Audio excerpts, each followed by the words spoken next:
expérience très touchante, très intéressante au cœur de la Touraine, faire vivre ensemble des personnes âgées et des écoliers. On en a vu les fruits, peut-être aussi certaines limites. On va maintenant en parler avec nos invités que j'accueille sur ce plateau. D'abord Françoise Forel, bonjour. Bonjour. Vous êtes professeure de médecine, spécialiste en gériatrie, directrice également d'un centre de réflexion, l'International Longevity Center pour la France, un organisme qui est présent dans 17 pays. Bonjour Pascal Boitard. Bonjour. Vous connaissez bien évidemment très bien le sujet puisque vous avez été secrétaire d'État en charge des personnes âgées et de l'autonomie. C'était entre 2016 et 2017. Bonjour Serge Guérin. Bonjour. Vous, sociologue, spécialiste du vieillissement. Et bonjour Philippe Guton. Vous êtes président de l'association Hold Up qui se fixe pour objectif de donner du sens à l'allongement de la vie. Alors je voudrais d'abord peut-être votre réaction. Je vais commencer par vous Pascal Boitard à ce qu'on a vu. J'aimerais que vous me disiez ce qui vous a frappé dans ce que nous venons de voir, dans ces enfants qui sont au contact des personnes âgées, ce qu'elles leur apportent. Je crois qu'elle leur apporte beaucoup de relations humaines et le fait de rester tout le temps en activité, interactivité entre les plus jeunes et puis eux. On le voit à travers d'ailleurs tout le récit qui se fait et des personnes âgées qui vont mieux d'ailleurs, même physiquement parce que voilà, ça apporte beaucoup de joie, beaucoup d'amour aussi. J'ai trouvé que ce documentaire est extrêmement humain. Et saluer peut-être aussi le maire qui a eu beaucoup de courage pour monter ce projet qui a dû être difficile parce que c'était il y a plusieurs années et c'est pas toujours simple d'innover en la matière. Les personnes âgées vont mieux, Françoise Forel, c'est votre sentiment, en tout cas en les voyant dans ce film? Je crois que le pire pour les personnes âgées, d'ailleurs ça a été démontré scientifiquement, c'est l'isolement. Donc là, manifestement, c'est une structure qui lutte contre l'isolement et lutte contre l'isolement avec des jeunes enfants. Et c'est excellent pour les personnes âgées, que ce soit ces petits-enfants quand on vit chez soi ou que ce soit en EHPAD. C'est pas une EHPAD d'ailleurs, c'est une MARPA. C'est une MARPA pour des personnes qui sont pas dépendantes.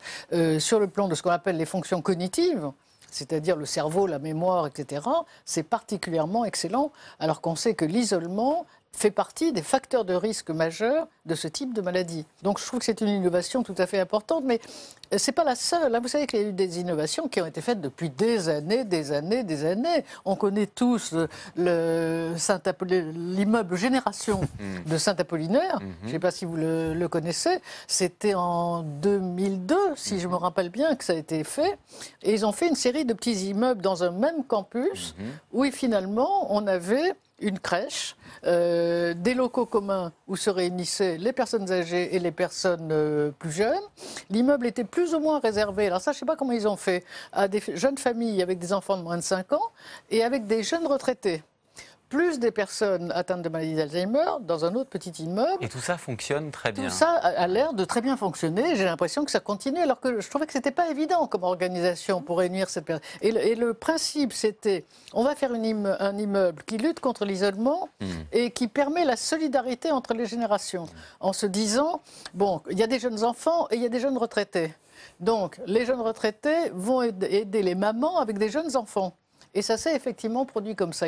Donc, il y a plein d'innovations partout à l'heure actuelle en France. Et moi, je trouve que c'est très, très bien. Mais celle-ci est particulièrement intéressante, je trouve, avec l'école et les personnes âgées dans le même immeuble. Alors, on va en parler justement avec vous aussi, Philippe Guton. L'école, le fait que ce soit une école, cette proximité, vous aussi, ça vous a touché, ça vous a semblé très pertinent?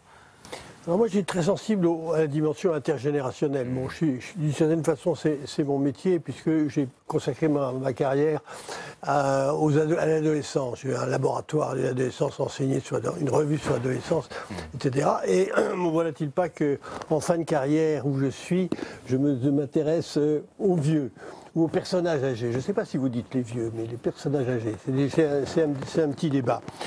Alors, l'intergénérationnel, c'est vraiment mon fonctionnement. Alors, je voudrais dire une chose, c'est qu'en fait, le fait de m'inviter, moi, qui ai 87 ans, le fait de m'inviter est déjà une démarche tout à fait intergénérationnelle, telle qu'on a pu l'apercevoir dans le film, dans le contenu du film que nous avons analysé.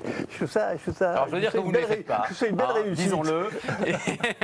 Et par ailleurs, vous justement, votre regard d'homme de 87 ans sur ces personnes qui souvent, pour certaines d'ailleurs dans le documentaire, sont plus jeunes que vous. Ça semble vous réjouir en tout cas. Je ne sais pas si ça me réjouit, ça vous allez un peu loin, mais disons que la relation qu'ils peuvent avoir avec d'autres générations, parce que ce n'est pas seulement les enfants, c'est les parents des enfants aussi qu'on voit, qui entrent en scène tout au moins, et qui sont bien intéressants. Ce que je voudrais dire, c'est quand même l'apport de ce document, c'est de revenir en arrière, quand même. C'est l'esprit de famille, on va dire ça un peu rapidement, c'est l'esprit de famille. Or, le thème, c'est de revenir à un esprit de famille. C'est assez étrange, au fond. C'est de revenir à la place de la famille dans un village. En l'occurrence, dans un village, mais on peut le mettre ailleurs.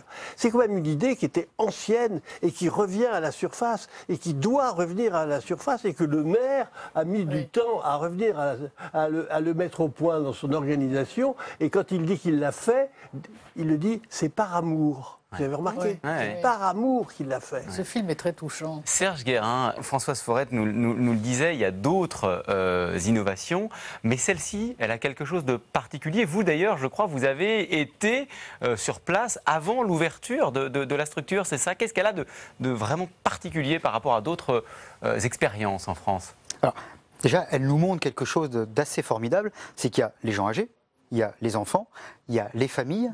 Alors d'ailleurs, je peux être le parent d'enfants et l'enfant de personnes résidents. C'est aussi ça qui montre bien le flou des âges et le flou des situations. Et en effet, on réinvente de la société, on produit de la société en s'appuyant sur cette notion de solidarité familiale, de solidarité entre les âges. Et je crois que ça, c'est vraiment un élément extrêmement fort. Ce qu'on voit aussi, c'est tout simplement le plaisir.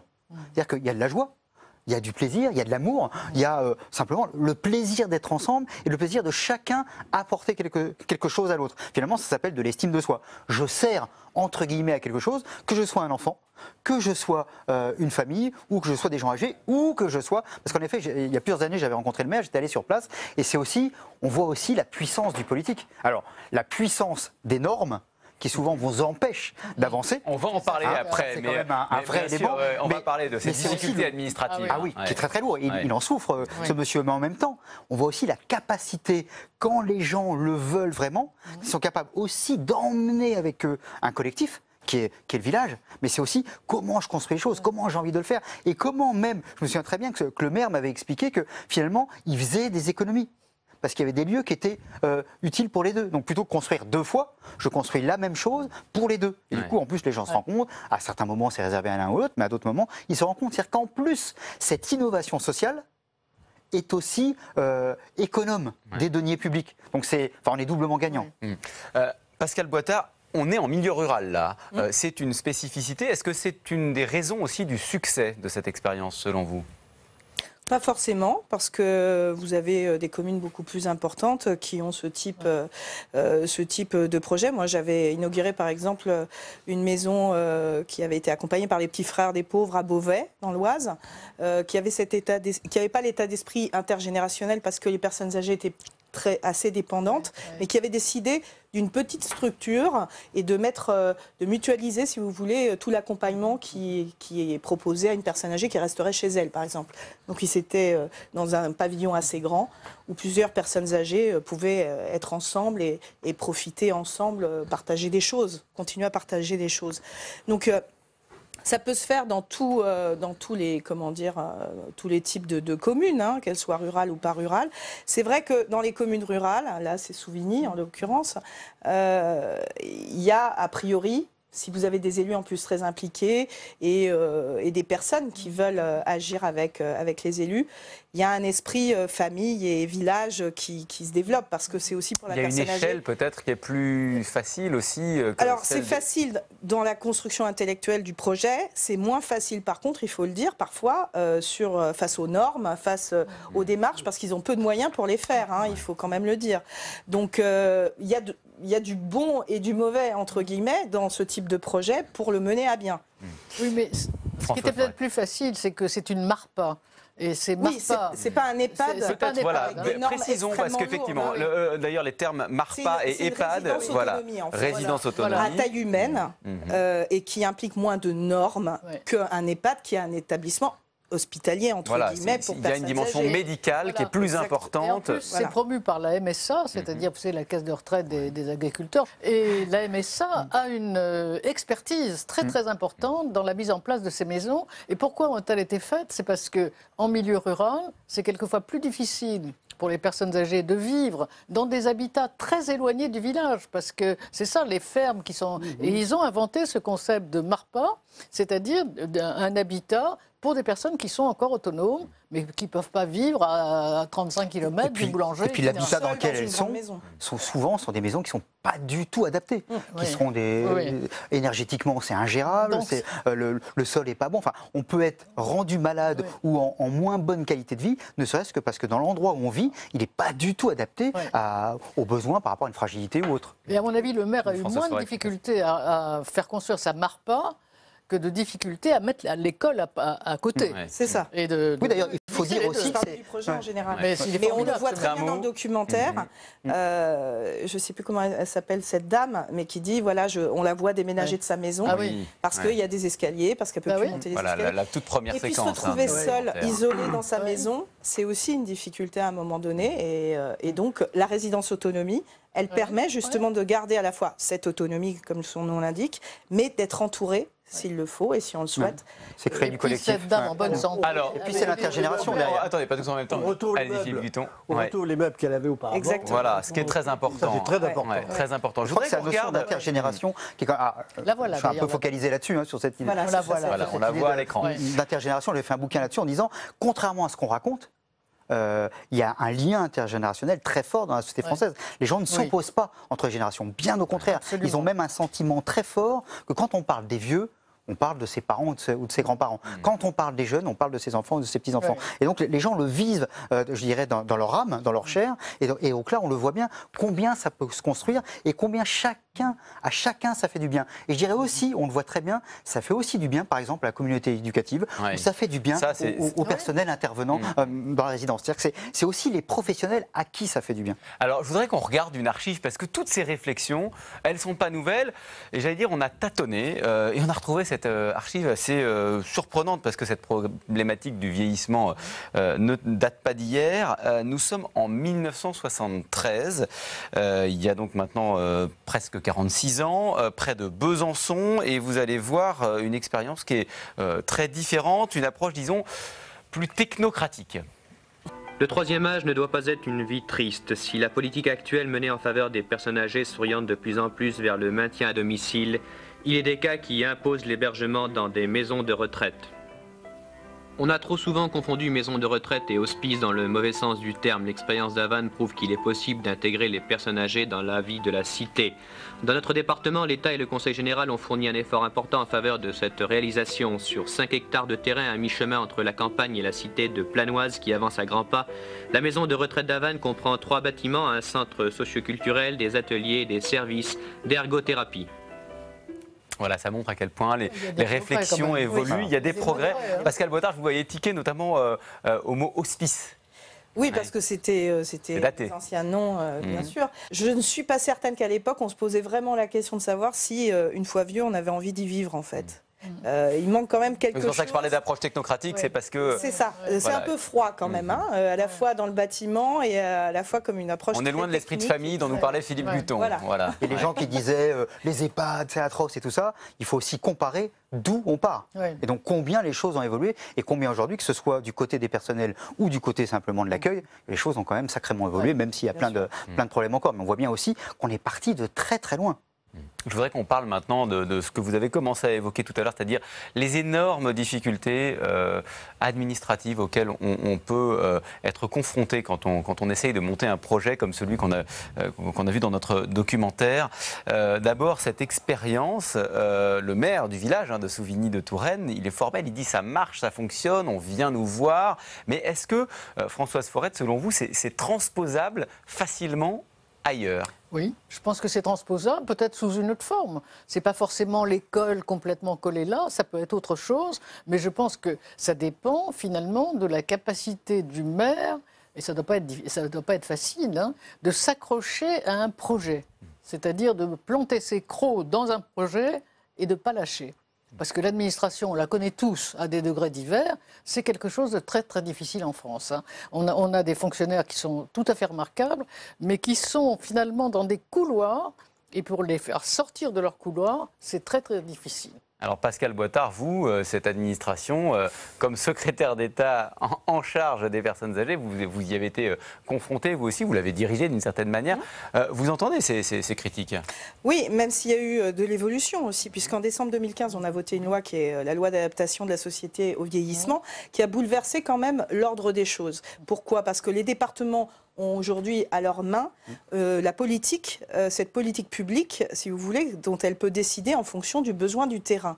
C'est-à-dire que les interlocuteurs se sont rapprochés en fait des acteurs. Donc les départements sont des acteurs maintenant très importants.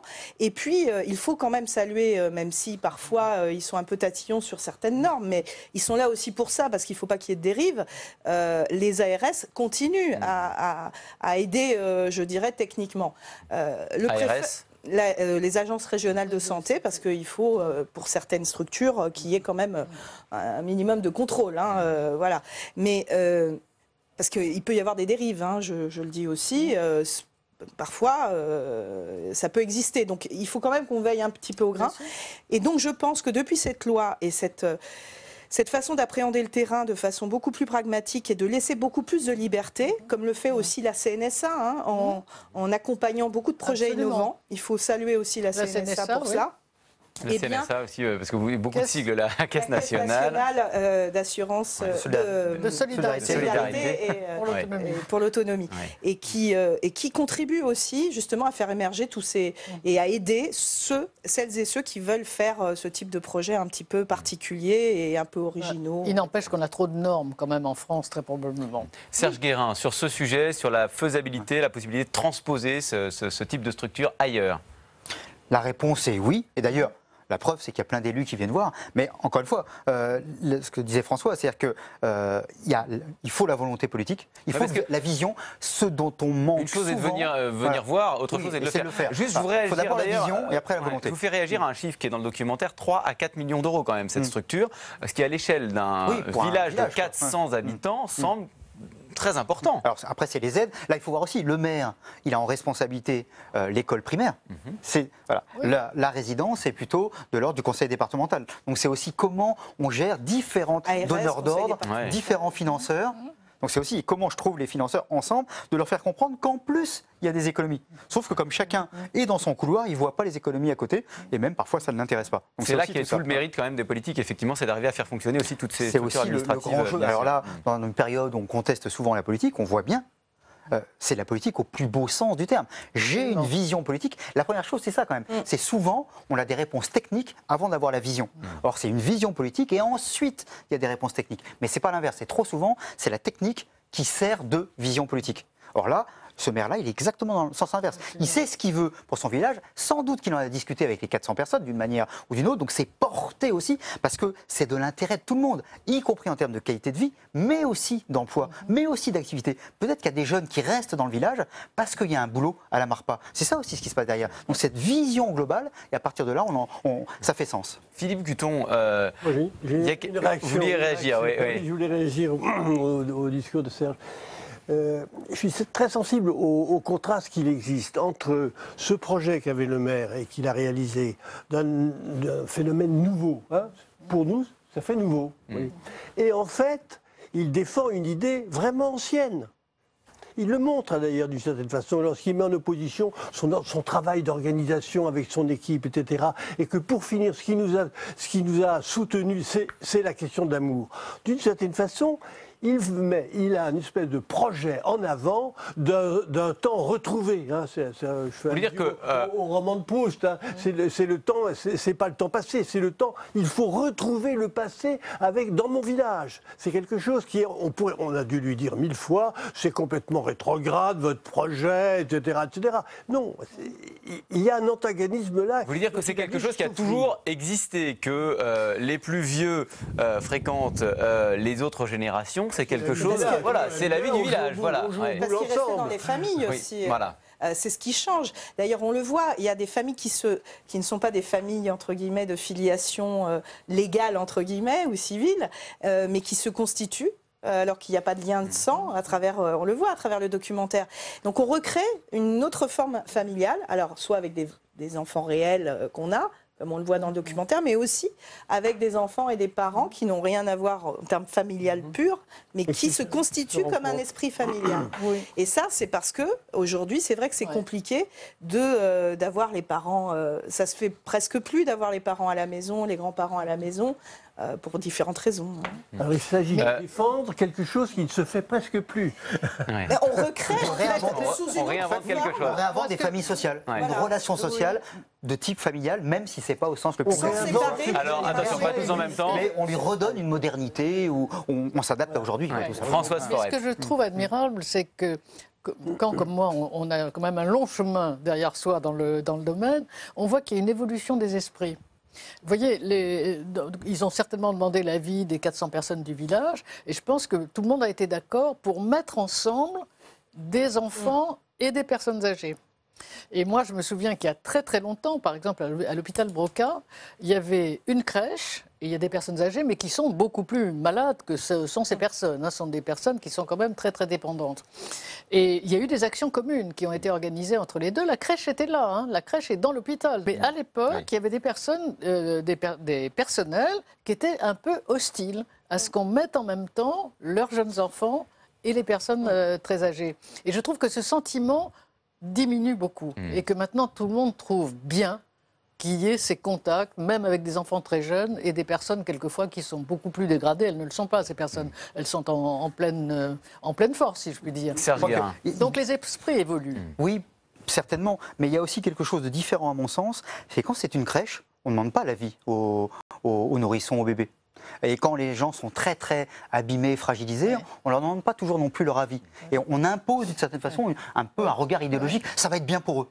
Là, ce qui est intéressant, c'est que les enfants et leurs parents et la communauté enseignante est acteur, et que de l'autre côté, ce sont des gens sains de corps et d'esprit qui sont aussi en capacité. Et donc chacun est, je ne sais pas s'il est acteur, en tout cas il est auteur de ce projet. En tout cas, il est conscient de ce qui est en train de se passer. Il a le droit de dire non, il a le droit de ne pas avoir envie, ainsi de suite. Donc on fait aussi confiance à la capacité d'autonomie, de choix, de décision et d'envie des uns et des autres. Alors, il faut quand même préciser qu'on n'est donc pas dans une situation de dépendance. Voilà, il faut le souligner, ça. Et ce type de structure, évidemment, peut-être que ça limite aussi, c'est que ça fonctionnerait différemment s'il fallait plus de personnel médical, par exemple. Pascal Boitard. Alors, allez-y, Philippe Guiton, et puis ensuite on laissera Pascal Boitard.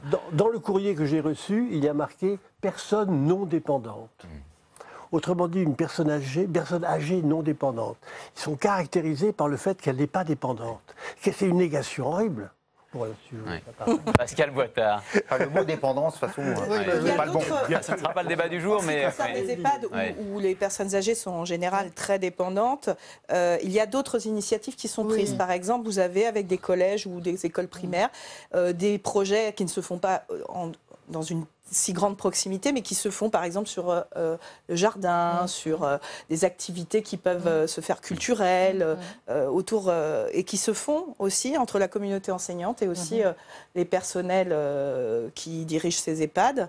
Et donc il y a aussi des choses qui se passent dans des lieux... Et qui sont intéressantes. Exactement. Alors je voudrais qu'on parle maintenant du regard qui est en train d'évoluer. Vous le disiez, Françoise Forêt. Avant cela, peut-être rappeler quand même quelques chiffres sur ce qui nous attend, puisque aujourd'hui, nous avons un peu plus de 9% de la population française qui est âgée de plus de 75 ans. Ce sera 16% à l'horizon 2060.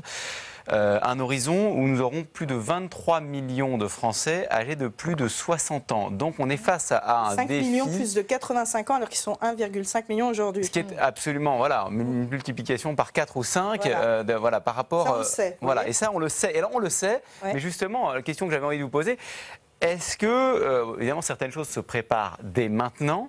Est-ce que, compte tenu de ce qu'on voit, y compris d'ailleurs dans ce documentaire, on est vraiment prêt? Non, mais je voudrais rajouter un chiffre, puisque vous nous donnez des chiffres. Dans cette population de plus de 60 ans, on prend toute la population, il n'y a que 8% de cette population âgée qui est atteinte de dépendance, la dépendance étant liée à des maladies invalidantes. Ce n'est pas parce qu'on est vieux qu'on est dépendant. Il n'y a que 8%. Ça veut dire que 92% de cette population Mais ça va est augmenter. autonome. Non, les 8% ne vont pas Non, augmenter. non, mais Mécaniquement, ça va mécaniquement, augmenter. compte tenu de la Mécaniquement, hausse, bien sûr. voilà. Oui. Bien sûr, nombre, bien sûr. Mais en Le proportion, nombre ça en va valeur diminuer, absolue. peut-être. Mécaniquement, bien sûr. Voilà. Cela dit, il y a une balance, c'est ça qu'il faut savoir, mais qui n'est pas possible d'identifier véritablement entre l'augmentation du nombre de personnes âgées, ça on sait, hein, et le fait que la dépendance à chaque âge diminue.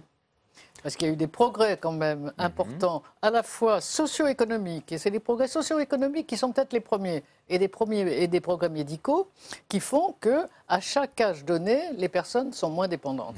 En tout cas, Donc, vous voyez, il y a une balance entre les deux. Alors, le problème, c'est que pour le législateur ou pour le planificateur, c'est impossible de dire combien ça va diminuer finalement le nombre de personnes qu'il faudra prendre en charge. la question en tout cas, qu'elle amène, c'est est-ce qu'on est prêt aujourd'hui? Est-ce qu'on se prépare correctement, selon vous, Pascal Boitard? On a commencé à se préparer depuis un certain nombre d'années, petit à petit. Bon, ça a été souvent sous le coup d'actualités sordides, hein, Oui. il faut le dire, en 2003. 2003, la avec canicule, canicule. bien sûr. Mais en décembre 2015, je parlais de la loi d'adaptation de la Ouais. société au vieillissement. C'est une loi qui ne parle pas que techniquement de cette question.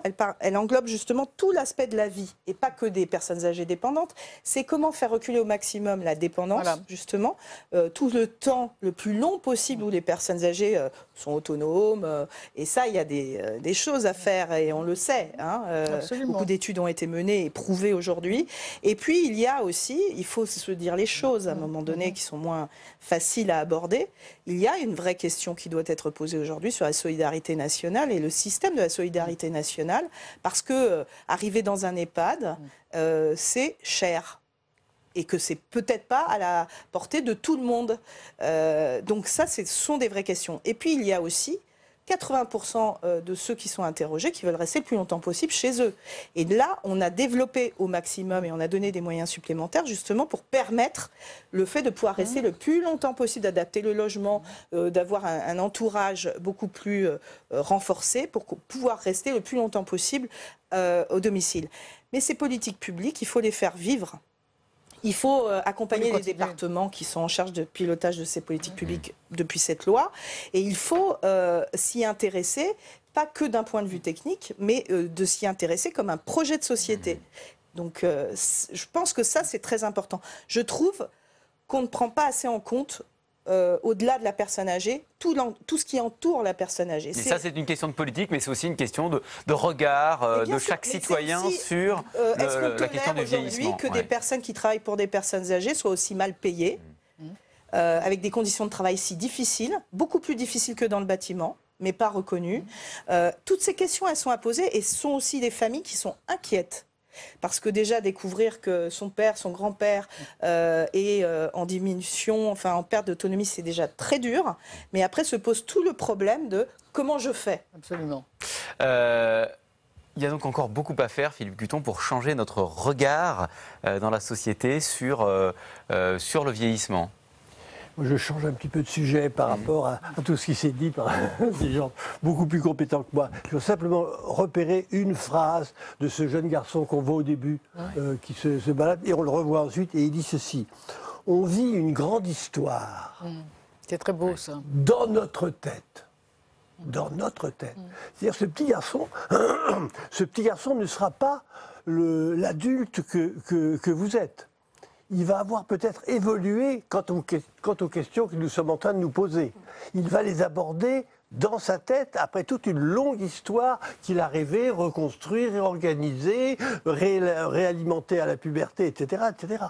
Donc, c'est très intéressant ce que vous dites, Philippe Guton, parce que ça veut dire que le changement dont on parle, le changement de regard, et puis la prise de conscience que peut-être plus politique, voilà, que tout ça se prépare, mais y compris dans la visibilité de ces personnes âgées auprès de ces enfants-là. Mais dans le fonctionnement psychique de ces enfants-là. Qui n'ont plus une conception de la vie telle qu'ils auraient pu l'avoir s'ils n'étaient pas dans ce type d'école. Serge Guérin. Je crois qu'un mot qui est important, il me semble, c'est la notion de longévité. Quand on parle de société du vieillissement, les vieux, c'est toujours les autres, c'est jamais soi. En revanche, la longévité, c'est tout le monde. Quand je suis un enfant, je sais, oh là, je vais vivre tant de temps. Et donc, ça change un petit peu les choses. Et la longévité, c'est-à-dire qu'on implique tout le monde, et à tous les âges. Quand je nais, je suis déjà impliqué dans cette société de la longévité. Quand je me retrouve un enfant dans cette école avec des gens plus âgés, je me retrouve aussi dans cette logique-là. Je crois que là, il y a quelque chose de très fort. Et l'autre élément aussi, quand on parlait de projet de société, c'est la question en effet des métiers. On ne changera pas si on ne commence pas par changer de regard et par valoriser les métiers qui sont finalement les métiers les plus essentiels. Vous voulez dire que, pour reprendre ce que dit Philippe Guton, le petit garçon qu'on voit dans ce documentaire, il peut aussi éventuellement lui avoir envie de s'occuper de ces personnes avec qui il a passé des bons moments quand il était au collège, quand on demande aux il sera jeunes. maire du village. Oui. Non, mais bien avant, au collège, quand on demande à un certain nombre de jeunes ce que vous voulez faire, c'est je veux m'occuper de petits-enfants. Personne ne dit je veux m'occuper de gens âgés. Et c'est parce qu'aussi, si on commence à avoir un regard différent, il y aura aussi plus de gens qui auront envie d'accompagner, d'accueillir des gens plus âgés. Et puis l'autre élément, dans cette société d'une longévité, la société solidaire de la longévité, on pourrait dire, c'est aussi la question des aidants. Il y a les professionnels, mais il y a aussi les 8,5 millions de personnes dont une partie accompagne des gens très âgés, qui accompagnent au quotidien, gratuitement, des proches. Alors souvent c'est quelqu'un de la famille, mais pas toujours. Et là aussi, comment on les soutient mieux, comment on les valorise mieux. La loi avait commencé, mais on est très loin. Déjà. Ouais, ils ont maintenant un statut. Oui, voilà. Pas encore un statut, mais en tout cas, ils étaient totalement invisibles. Aujourd'hui, déjà, on sait qu'ils existent. Voilà. Et il faudra de plus en plus les soutenir, parce que sans eux, le système s'écroule. Il y a un aspect, parce que vous parliez des enfants, Philippe Guton, moi qui m'a touché dans le documentaire, c'est la question de la mort, qui était soulevée à un moment et voilà, qui semble poser un problème pour les adultes, mais pas pour les enfants. Ça aussi, c'est assez étonnant, pas pour les enfants. C'est extraordinaire. Ouais. C'est le seul enfant qui en parle, qui ose en parler. Oui. C'est très riche. Et ça aussi, Françoise Forret, pour vous, c'est important. Moi, j'ai pas bien compris justement la phrase de ce petit garçon qui est formidable, hein, ce petit garçon. Il est doué. Il est extraordinaire, il est très doué. Quand il a dit justement, il pensait qu'il y avait quelque chose qui n'allait pas quand même dans ce qu'il avait vu, en disant les personnes âgées, elles sont là, on s'occupe d'elles, c'est très très bien, et il y a des personnes qui s'occupent d'elles, mais il y a quelque chose qui ne va pas, c'est que ces personnes, elles vont elles-mêmes devenir âgées. Et c'est là où il a dit, et il y en a qui meurent. Ouais. Mais dans le truc qui ne va pas, c'est qu'au fond, de s'occuper des personnes âgées, d'ailleurs c'est ce que je pense, devrait vous prémunir contre le vieillissement. Ça rajeunit notre regard. Voilà. Il l'a trouvé très tôt, ce petit garçon. Mais c'est intéressant parce qu'en tout cas, il y a une dimension, on l'entend en tout cas dans ce que vous dites, il y a une dimension éducative, parce qu'on a beaucoup parlé des personnes âgées, mais voilà. Très très profond, éducative. De respect à l'égard des personnes âgées. Compréhension de toutes les fragilités. Et même quand on mélange les enfants, parce qu'on l'avait fait à l'hôpital Broca, des enfants qui étaient des enfants de CE2 à peu près, et ça c'était des instituteurs qui avaient voulu ça, et ils venaient pendant un certain temps, une fois par semaine, voir des personnes âgées. Et ils étaient affectés, chacun avait sa personne âgée. Donc ça, ils étaient très contents, et ils se comparaient, ah non mais la mienne elle est mieux, etc. Et il y avait une personne âgée qui avait une dégradation des fonctions cognitives, mais comme souvent dans ce type de maladie, elle était capable de raconter des histoires merveilleuses sur son enfance, etc., etc. Et le petit garçon était fasciné de sa personne âgée. Et il s'en vantait auprès de ses copains. Et il se l'était approprié en quelque sorte. Ah oui, oui. Et ils en parlent entre eux. Oui, voilà. Et ils se l'approprient. Mais la suite est triste, parce que la semaine suivante, il est revenu, mais cette personne qui avait des troubles de mémoire, elle ne l'a pas reconnu.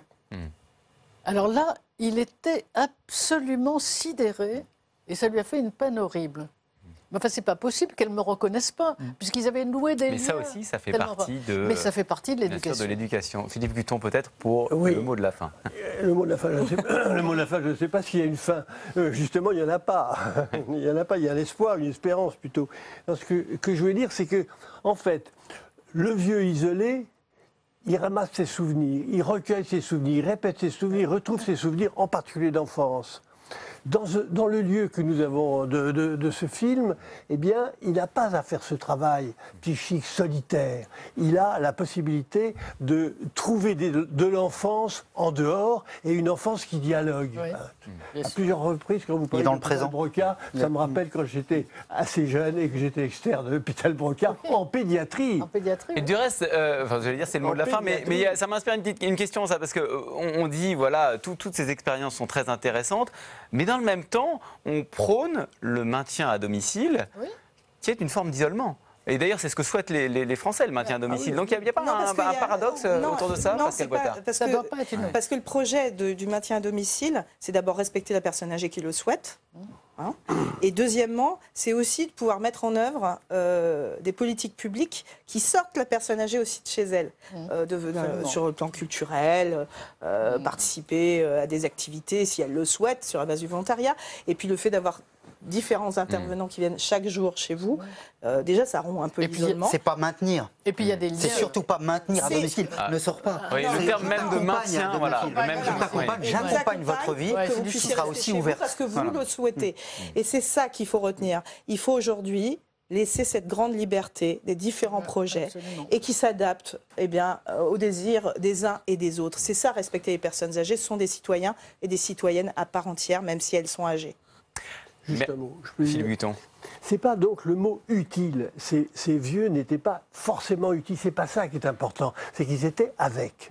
Ils étaient en compagnie de ces enfants. En compagnie d'eux. Ouais. Merci beaucoup en tout cas. Merci à tous les quatre. On a entendu d'ailleurs qu'il y avait encore d'autres pistes et d'autres innovations peut-être à explorer, notamment dans la question du maintien, même si ce terme n'est pas forcément le bon, du maintien à domicile des personnes âgées. Merci à tous les quatre. Je vais renvoyer à plusieurs ouvrages. Le vôtre notamment, Françoise Forette. J'ai choisi de bien vieillir, que vous avez écrit avec Laurence Dorlac. C'est aux éditions de l'Archipel. L'art de vieillir, Philippe Guton, vous l'avez écrit avec Marie-Christine Aubray, c'est aux éditions InPress, paru au mois de mai dernier. 2 livres de Serge Guérin, La Silver Economy, 60 acteurs de l'économie des 60+, on dit comme ça, coécrit avec Dominique Boulbès aux éditions La Charte. Et puis vous y faisiez référence tout à l'heure, je crois, La guerre des générations aura-t-elle lieu ? Point d'interrogation.